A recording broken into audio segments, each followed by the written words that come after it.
po, pare ani. Dahil siya kaysa anak. Siya. Una po'y uban nga solar. Okay, thank you Anat for reminder. Ibang solar, bisag walay kurente basta kuan sa init, musiga siya. And God has given me message of that, which is true. Kita mo datag mga solar ni Lord. Amen. Once we are connected to the Son, the Lord, bisag gabi gadanag ta. Amen. The solar obtains or gets light from the sun. Amen. Kita, you are the light of the world. Kamu ang kahayag sa kalibutan.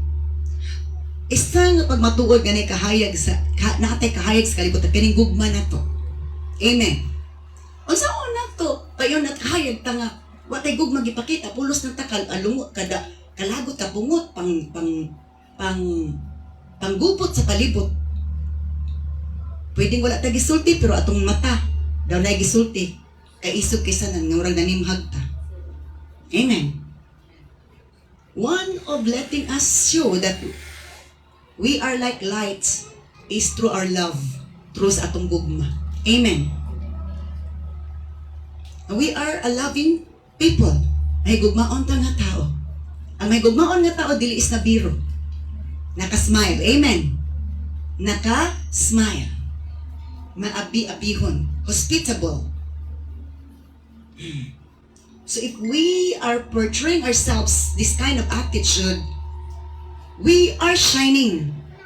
We are the light in the atmosphere where we are working. Kita ang kahayag. Dapit nga nagpadayag anak na atay gugma because na ay Lord sa tong kinabuhi.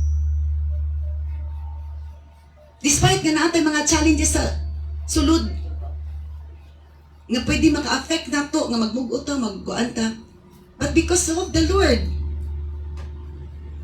that love shines.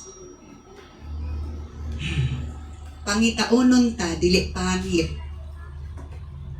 Diba? Kung natay gugma, pangitaonon ta. Dili ta pangit tanawon. Pangitaonon ta. Haraman to siya. Ay, kaya mo danag na po ning atong palibot. Pero naa gani, daotag batasan, isa gani, murag ningiob gani. Sakto dili. Sakto dili. Pero ningiob, di kalit ang ngiob. Kaya na, ang naong, wala na. Bugat na kayo. Lo, let's proceed. Hallelujah. Let's proceed to the next one.